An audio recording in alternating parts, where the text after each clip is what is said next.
ამერიკა გამახსენდა საბოციანი წლების შუახანებში სხვადასხვა სამინისტროებში დადიოდნენ და ყველას შეუძახებდნენ რომ ნუ არ ღვევთ ადამიანის უფლებებსო და საოცრებაა იცით აი მარიკა ეს ეუთოდირმა სასწაული ესე თქვა დოკუმენტი დაგვიფიქრა რომ ადმინისტრაციულ სამართალდამცავთა და სისხლის სამართლის კოდექსში ოქტომბერში შეტანილი ესე თქვა ცვლილებები შეშფოთებას იწევს ადამიანის უფლებათა საერთაშორისო ვალდებულებების შეუსრულებლობის კუთხით და უნდა გაუქმდეს სერიოზული შეფასება ესა და სხვადასხვა მე ოქტომბერში ვაკვირდებოდი ახლა უმრავლესობა არიან კონცები უცბად აი 3 დღეში როგორ შეიძლება კანონის მიღება თავისი რეგლამენტია გამოსა რაღაც 3-4 კვირას კი გრძელდება ხოლმე განხილვები და ფორსირებული იყვნენ რატომ რომ მიტინგები არ უნდა დავინახოთ რუსთაველზე არ არიან სწორი და თქვენი შეფასება და თქვენი მე თუ მკითხავთ აი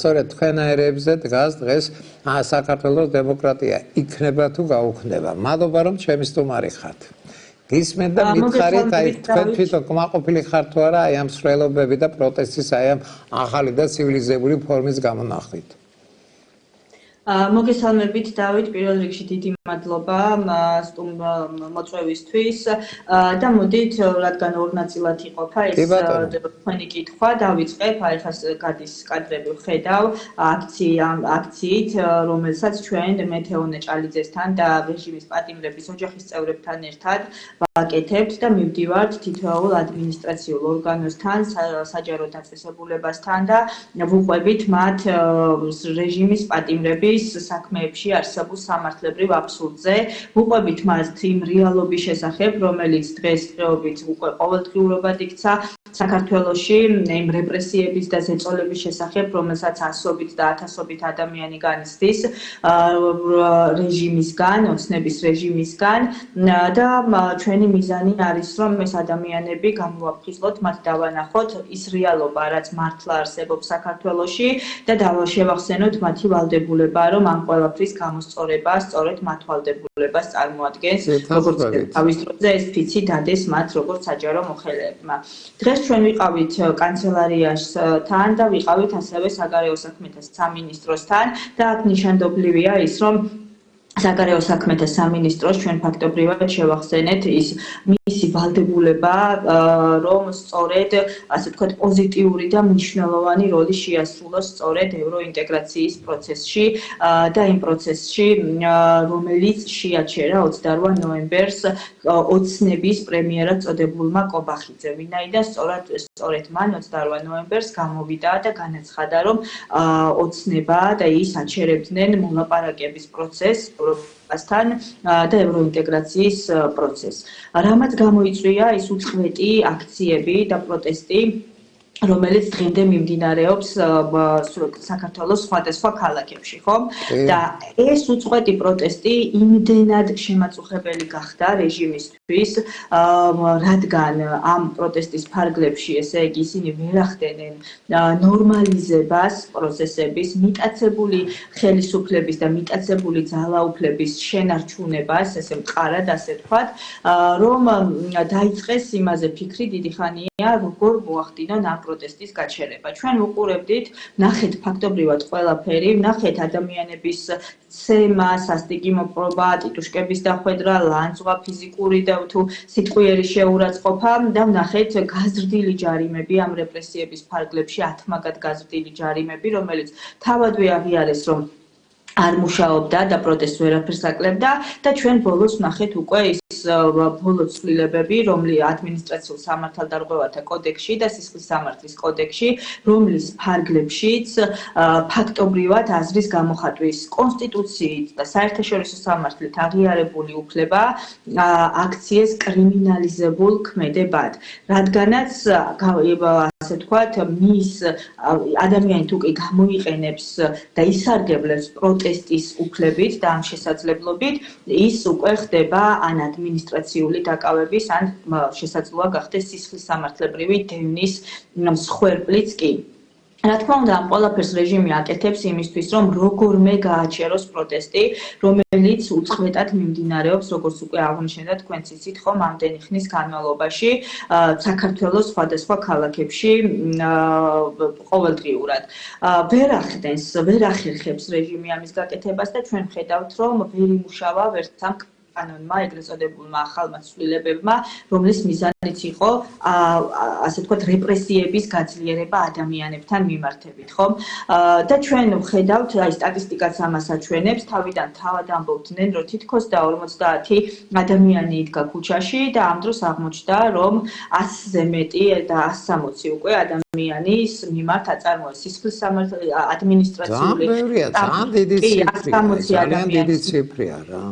აწარმოეს ადმინისტრაციული საქმის წარმოება, საიდანაც 106 შემთხვევაში, ანუ 100-ზე მეტ შემთხვევაში გამოყენებული იქნა ადმინისტრაციული პატიმრობები და მერე ბოლოს იძულებულნი გახდნენ, რომ დაინახეს, რომ კანონი არც ამ შემთხვევაში მუშაობდა, იმიტომ რომ ხალხმა არ აღიარა ეს კანონი, ეს უკანონო კანონი, ადგნენ და თავად ჩააყენეს აურაცხელი რაოდენობის პოლიცია, კრიმინალურიც და საპატრულოც რუსთაველის გამზირზე, რომ ასე ვთქვათ, ეს უსახური სურათი, სადაც ისინი თავად ჩანდნენ უსახურები, როდესაც დაძდებდნენ ქალებს, ბავშვებს, ახალგაზრდებს და იჭერდნენ, უბრალოდ იმიტომ, რომ ეს ადამიანები გამოხატავდნენ პროტესტს, ესე იგი ჩააყენეს ეს რაოდენობა პოლიციის და ჩვენ უკვე ვხედავთ სახეცვლილ პროტესტს, უწყვეტ პროტესტს, რომელიც გრძელდება, მაგრამ უკვე სახეცვლილი ფორმით და გაცილებით ცოცხალი ფორმით.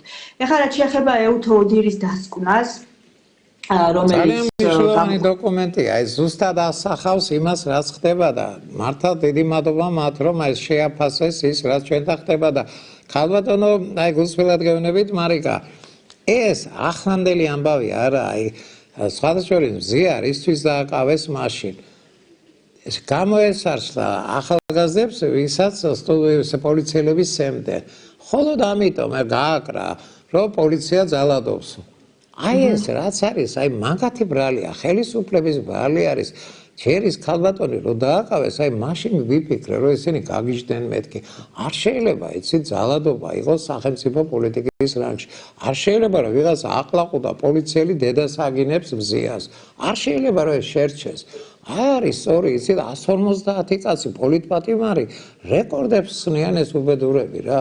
აი მე მგონი ალბათ ლენინს ორდენს გამოუწერს პუტინი ამაც უყოლას. ნუ არ არის ნორმალური. თანახით 150 ადამიანი არის ფაქტობრივად სისხლის სამართლის წესით გამოკეტილი. საშინელებაა ეს.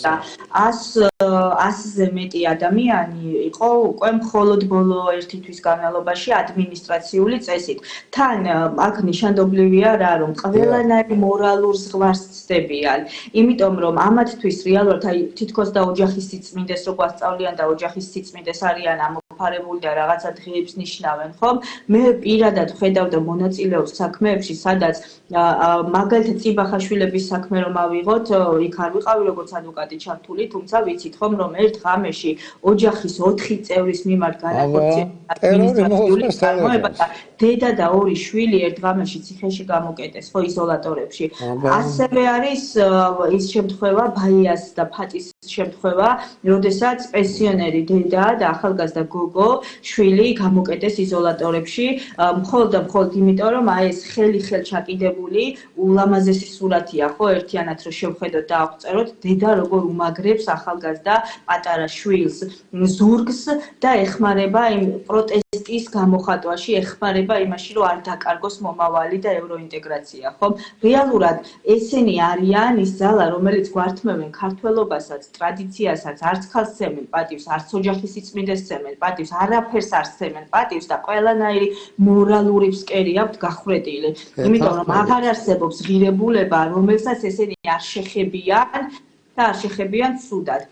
და ეუთო ოდირზე მინდა ისევ რომ ვახსენო, იმიტომ რომ ეს დასკვნა ძალიან მნიშვნელოვანია, რადგან რასაც ჩვენ ყოველდღიურად ისედაც ვამბობდით, იმიტომ რომ ვხედავდით ამ ყველაფერს, ხო, ფაქტობრივად დაადასტურა ეუთო ოდირმა და ფაქტობრივად თქვა, რომ ეს ეგრეთ წოდებული საკანონმდებლო ცვლილებები არავითარ კავშირში არ არის დემოკრატიასთან, არავითარ კავშირში არ არის სუფლებებთან, ხო?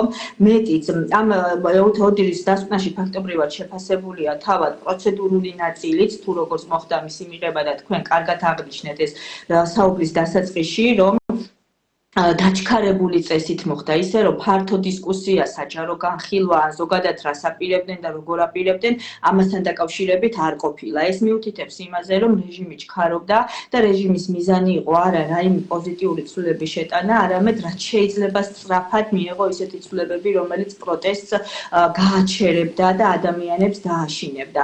ეს პროცედურული ნაწილი და ჩვენ გვახსოვს, რომ რამდენიმე დღეში მიიღეს კანონი და მიღებიდანვე, ანუ როგორც კი გზავნეს არალეგიტიმურ ყაველაშვილს, მაშინვე იმ ღამესვე მოაწერა ხელი, გამოქვეყნდა და მეორე დღიდან ამოქმედა. ანუ ფორსირებულად, ესეც მიიღეს. საზოგადოება არ ჩააყენეს საქმის კურსში. აი ეგ არის სული ისიც და იმიტომაც არის ამდენი ხალხი დაპატიმრებული და ეს არ იქცევიან, სწორედ აი თვითონ იმხედრებენ მთელ საქართველოს და რა თუნდაც აი რატო აკეთებენ? ახლა მესმის რომ უბრძანეს რომ აღარ ნახოთ იქ მიტინგი, რა არ ხდება ესე? ახალგაზრდობა ეს სხვა თაობა არის, ესენი ჯინაზე გამოვლენ, სიცივეში გამოდიან ახლა მარიკა უკვე გრილა და ღამის 2 საათამდე, 3 საათამდე ხალხი იქ რო არის, ეს ძალიან დიდი მნიშვნელობის ის არის, იცით რა ფაქტიურად ეომებიან ხალხს. მოდით პირდაპირ თქვა და ესე ამ ეუთოდირმა შეამჩნია რომ ფუნდამენტალურ აი რაღაცა მნიშვნელოვანს და საკრალურს ვპარავენ ჩვენ და ჩვენ გამოვდივართ რაც შეგვიძლია ვაკეთებთ. ყველა გამოდის და უნდა ანგარიში გაუწიონ. ანის რა იყო ეს ოქტომბერში მასავე ჩაიკეტნენ და 3 დღეში მიიღეს ცვლილებები კანონში. მე ვფიქრობ რომ კი ბატონო და შინაარსობრივ ხარესაც რომ შევეხოთ ეუთოდირმა ფაქტობრივად გაიმეორა ის რასაც ჩვენ ისედაც ვამბობდით როგორც პოლიტიკურ კონტექსტში ასევე უშუალოდ როგორც ადვოკატი სასამართლო დარბაზებში ყოველთვის მიუთითებდი მოსამართლეებს ამაზე რომ ეს კანონი ვერ გადის ლეგიტიმაციის წესს ანუ ლეგიტიმური მიზანი რა არის ამ შეზღუდვის ხო კონსტიტუციით გარანტირებული უფლების შეზღუდვის ეს არ არის ახსნილი არც კანონ პროექტში არც მის განმარტებით ბარათში და საერთოდ არავის მიერ არ არის ახსნილი ეს ლეგიტიმური მიზანი. ასევე არ არის ახსნილი შეზღუდვის პროპორციულობა. როგორ მოხდა რომ აზრის გამოხატვის უფლება შეზღუდეს ისე რომ მასზე პირდაპირ ხდება პირდაპირვე ყოველგვარი წინაპირობის გარეშე პატიმრობის გამოყენება, ხო? არ არის ფართოგან, ანუ ბევრი ისეთი საკითხია, რომელიც ერთიანობაში პირდაპირ ადასტურებს, რომ ეს კონკრეტული ცვლილებები არის შემზღუდავი და არის რეპრესიებისკენ მიმართული და მას არავითარი კავშირი ადამიანის უფლებებთან, დემოკრატიასთან და დემოკრატიულ წყობილებასთან, რა თქმა უნდა, არ აქვს. მე მეცაც გეტყვით, როდესაც კანონი ზღუდავს კონსტიტუციით გარანტირებულ უფლებას, ამ დროს მოსამართლეს საერთო სასამართლოებში წარმოიშობა ვალდებულება, კანონით არის ეს გაწერილი, რომ ეს ამ შემთხვევაში შეაჩეროს საქმის განხილვა, რასაც განიხილავს და ეს საქმე გადაგზავნოს საკონსტიტუციო სასამართლოში, რომ კონკრეტული კანონის შესაბამისობაზე იმსჯელოს საკონსტიტუციო სასამართლომ. ჩვენ ხო ვიცით, რომ საკონსტიტუციო სასამართლოც დამორჩილებული ყავს რეჟიმს, მაგრამ ნახეთ რა შეასაქმე ფორმალურადაც კი არ შეაჩერეს ეს საქმეები და არ გადაგზავნეს საკონსტიტუციო სასამართლოში, რომ მომხდარიყო მისი შეფასება. ეს ყველაფერი ერთიანობაში მიუთითებს იმას, რომ მთავარი მიზანი ოცნების არის ის, რომ ნორმალიზებას მიაღწიოს, დათქრონვას, სწორი ხარ. კი ბატონო, ეს მისთვის არის საკითხოთ მნიშვნელოვანი, რომ დაელაპარაკოს მერე ევროპას, რომ აი თქვენ რომ სანქციებს გვიწესებთ, რა სანქციებს გვიწესებთ ჩვენ ქვეყანაში მოგვარებული გვაქვს საქმე, მოგვარებული გვაქვს ამბავი, აღარ არის პროტესტი. აი ეს უნდა და ეს უნდა და ამას ვერ მიიღებენ პირიქით. აი მაისა მარიკა გულწრფელად მინდა კითხო რა ინფორმაცია გავრცელდა რომ ლევან ხაბეიშვილზე ხო ერთი რაღაცა იდიოტობა იყო რომ დააპატიმრეს. მცირეწლოვანი შვილები ყავს. ადამიანია ისა მამა არის. აი ეს მაგის შვილებს რომ არ ახვედრებენ მამას და არა ნორმალურობა თან გაუგრძელეს პატიმრობა თან რაღაც საშინელ პირობებში ამყოფებენ აი და თვითონ იფუჭებენ საქმეს აი გულწრფელად გეუბნებით ეს ეუთოდირმა ფანტასტიკური საქმე გაგვიკეთა ჩვენ კიდე აი ისინი მაინც ხმამაღლა ამბობენ იმას რასაც ჩვენ გვმინავთ აგერ არ არიან სწორი ესენი აი თუ კი ადამიანის უფლებათა დეკლარაციის ხელმომწერები ჩვენც ვართ, უნდა იყოს გამოხატვის თავისუფლება. რატიფიცირებულია ეს დოკუმენტი ჩვენს პარალიზებულია, ადამიანის უფლებათა გააკეთეს, აი ის აი მარიკა არ შეიძლება ასეთი რაღაცეების შეგუება და ეს ხალხი რომ გამოდის გულუბრყილ არც ერთი არა მის უფლებებს აი მაგრატვით ჭრიან და არავინ არ მოუთმენს ამას ამ არ ვიცი არალეგიტიმური არის ეს პარლამენტის როგორ შეიძლება რომ ერთპარტიული იყოს პარლამენტი ანაქრონიზმი არა რამდენი წელია საქართველოს პარლამენტარიზმი არსებობდა ყოველთვის მრავალპარტიული იყო და ერთი პარტია ერთპარტიული ახსენეთ და ეს პარლამენტი ნამდვილად არალეგიტიმურია და მას ლეგიტიმაციას ვერ შესცენს ის პარტია რომელიც წავიდა თანამშრომლობაზე შევიდა პარლამენტში იმიტომ რომ ეს ორგანო ისე არის უკვე არალეგიტიმური არის კვაზი იქ არ არის ოპოზიციური ძალები წარმოდგენილი და გახარიას პარტიამ გარდა იმისა რომ დიდი შეცდომა დაუშვა ზოგად პოლიტიკურ ჭრილში როდესაც მიიღო ეს გადაწყვეტილება უნდა აღინიშნოს ისიც რომ თავადვე ნახა რა მოაქვს თანამშრომლობას რომ როგორც კი დათმობაზე წახვალ როგორც კი რაიმე თანამშრომლობაზე წახვალ რეჟიმთან მაშინვე გიბრუნდება კიდევ უფრო მეტი დარტყმით რაც მაგალითად გააკეთა მათი ლიდერის შემთხვევაში ხო როდესაც ბრალი წაუყენა ორ სხვადასხვა საქმეზე მიუხედავად იმისა რომ თანამშრომლობის ნაწილი მას უკვე მიღებული ჰქონდა და ისეთი ნაბიჯები იყო ამ პოლიტიკური ძალის მიერ გადამდგარი რომელიც ოცნებისთვის მისაღები იყო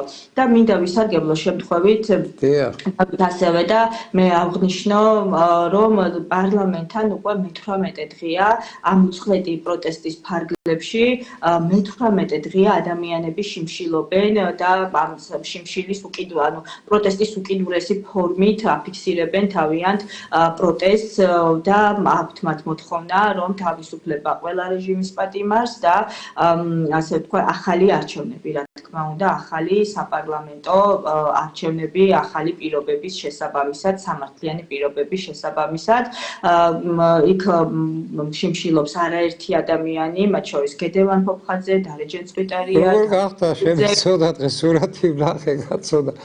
აი დისკომფორტი არის ეხლა მარიკა განამარტო შიმშილობა აქვს, აიცით? აი გამოწვევა არის სიცივეში იქ ჯდომა ესაა გამანადგურებელი ორგანიზმისთვის და ასაკის ხალხი არიან, ბავშვები არა ახლა სტუდენტი აიტანს და ხასაკოვანი ხალხის რო შიმშილობს ეს უკვე საგანგაშო სიგნალი უნდა იყოს ხელისუფლებისთვის და იცით ახლა 2/3-იც არა აქვთ 2/3 და არ უნდა კადრულობდნენ იცი რომ აი მე ვფიქრობ რომ ეს ყველაზე დიდი ვირეშმაკობა არის რომ ნახევარზე ოდნავ მეტი არიან ისე დაწერილი ციფრები თორე რეალურად ნახევარი იმას არ მისცა მათ ხმა და აი კადრულობენ იმას რომ 1/3-ის არიზიერებენ და თვითონ 3 დღეში კანონები შეცვალეს ეს ბარბაროსობა ეს ანაქრონიზმი არის და მე ვკითხავ სანქციების კასკადი წავა ყველა დეპუტატზე როდესაც მხარდაჭერა არ აქვს კონკრეტულ პოლიტიკურ ძალას მაგრამ მას სურს რომ შეინარჩუნოს მიიტაცოს ანუ ძალაუფლება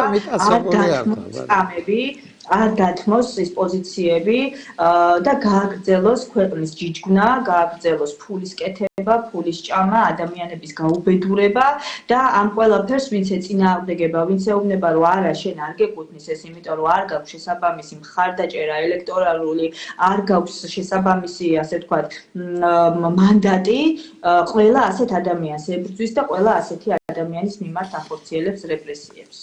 აი ამ მოცემულობაში ვარ დღეს. უბრალოდ დარწმუნებული ვარ, რომ ეს ბრძოლა შედეგს გამოიღებს, ეს პროტესტი ასევე პოლიტიკური პარტიების და ჩვენი მხრიდან მუდმივი პრინციპული არ თანამშრომლობა, თანმიმდევრულობა და ჩვენს მიერ გადადგმული ასე ვთქვათ ნაბიჯები ამ მნიშვნელოვან ქვეყნისთვის მნიშვნელოვან ბრძოლაში ხალხის პროტესტთან ერთად საერთაშორისო ნაბიჯებთან ერთად აუცილებლად მიგვიყვანს გამარჯვებამდე.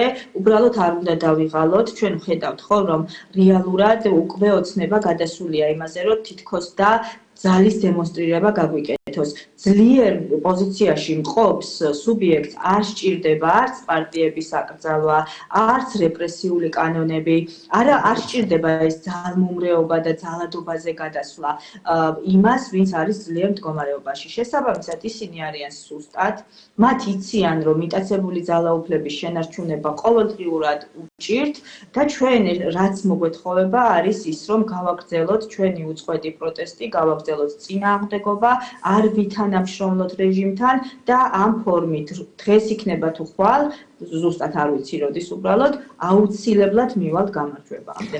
შეკითხვა მაქვს, რა კერძო შეკითხვა მაქვს, დიდი ბოდიში მარიკა ხა თქვენ ჩახედული ხართ ყველა ამ ნიუანსში და მე დილეტანტის დონეზე გეკითხებით რა.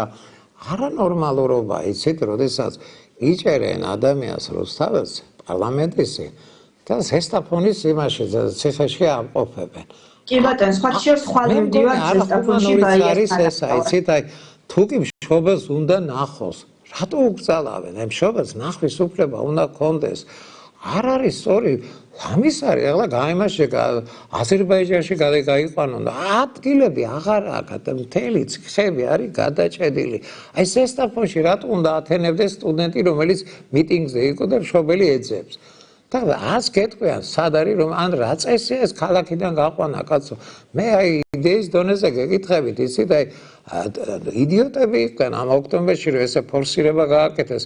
ყველაზე ჩემის აზრით კაცრი საჯდელი ხა არ ვიცი თქვენ სახში ყოფლას როგორ გუობთ, მაგრამ ყველაზე საშინელი არის რომ სახლზე შინაპატიმრობა მიუსაჯონ.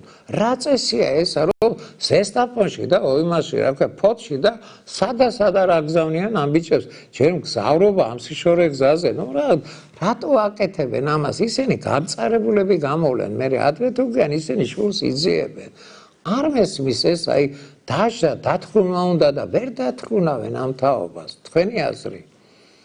ბატონო, მათი მიზანი არის რეპრესიები და ამ რეპრესიების ფარგლებში უკვე რესურსებიც აღარ ყოფნით და თავადვე იჭედებიან, იმიტომ რომ იმდენად დიდი რაოდენობის დაჭერები განახორციელეს, მათ შორის ადმინისტრაციული წესით, რომ იზოლატორებში ადგილები აღარ იყო და ქალაქიდან გაიყვანეს ადამიანები. მასობრივად გაყავთ თურმე, მასობრივად. აია მარკიშვილი მაგალითად ამჟამად იმყოფება ზესტაფონის იზოლატორში. მასთან დედა დადიოდა ყოველდღიურად, მაგრამ გუშინ დედასაც შეუფარდეს ადმინისტრაციული პატიმრობა მოსამართლე. საშინელებაა რა. რომ იცოდა რა ვითარება იყო და მიუხედავად იმისა, რომ ეს ქალბატონი არასოდეს ადმინისტრაციულ სახდელდადებული არ ყოფილა, საქმეში არ იყო წარმოდგენილი არავითარი მტკიცებულებები, მოიქცა სტანდარტულად ისე, როგორც იქცევა დამორჩილებული სასამართლო და აი მე მაგალითად ხვალ ბაიას ვნახავ აუცილებლად, იმიტომ რომ სპეციალურად მის ანახავად მივდივარ ზესტაფონში და აუცილებლად გავამხნევებ, ხნეობა არაკლია, თუმცა ჩავალ და მეც ჩემი მხრივ გავამხნევებ ჩემი იქ ყოფნით უბრალოდ 1 საათის ნახევარით. არ ვიცი ეს პოეტური ის იყო, ზესტაფონი ყოველთვის რაღაცა პოზიტიური ისინი მოყვება ისტორია ზესტაფონი აქციის კონცლაგერად. სისხლი არა, სერიოზულად გეუბნებთ, მოდით ამ კუთხით შეხედეთ რა. ეს ისეთ ფაქიზი თემები არის და არ არიან სწორი. რატო უნდა შეაჯავრონ იმათ ზესტაფონის ციხის თანამშრომლები თუ ვინც იქნებიან იქ? ან რა წესია თბილისიდან 300 კილომეტრზე და 200 კილომეტრზე რომ იმას აკეთებენ ამ პატიმრების აბინავებენ? არანორმალურობა, იცით, მე ვფიქრობ, რომ ამას აკეთებენ სპეციალურად იმისთვის, რომ ადამიანები გაამწარონ. გატეხვა უნდა. ნახეთ რა საქმე ჩვენ დავწერეთ განცხადება, იურიდიული პროცედურებით დავიწყეთ, რომ არის ზაჰესში ადგილი და მოახდინეთ გადმოყვანა თბილისში იყოს, რომ მათ შორის ნახვა, შეწოდება რაღაცეების ყურადღების მიქცევა ოჯახისთვის და ახლობლებისთვის იყოს ხელმისაწვდომი, ხო და მოწესრიგებულად გაკეთებული. მე ისე ვუნდები მარიკა იმედიას რო აღარ მრჩება საუბედუროდ. მაბადეეთ რა, ურჩიოთ ამ კრეტინებს, რომ შინაპატიმრობა მისცენ, კაცო, რაღაც ზესტაფონში და ხოროწყოში აგზავნიან იმას, რა ქვია, დაკავებულებს. არ ჯობია შინაპატიმრობა კი არა, პატიმრობა საერთოდ არ უნდა იყოს ამ ტიპის ადამიანებმა, რომ გამოიყენეს მათთვის კონსტიტუციით მიყენებული აზრის გამოხატვის უფლება, ამისთვის იზოლატორებში არ უნდა ისხდნენ თავისუფლება აღკვეთილები. ეს არის სრული უკანონობა, ეს არის კონსტიტუციასთან შეუსაბამო საქციელი და ქმედება და ეს ყველაფერი, რა თქმა უნდა, გაუქმდება, დაუბრუნდება საწყის წერტილებს და ნორმალურ ვითარებას. როგორც კი ცვლილებები დადგება და ყველა ის პირი, ვინც ამ დანაშაულებრივ ამ ჭანჭიკებში და მთელ ამ მექანიზმში არიან ჩართულები, ხო? პასუხს აგებენ.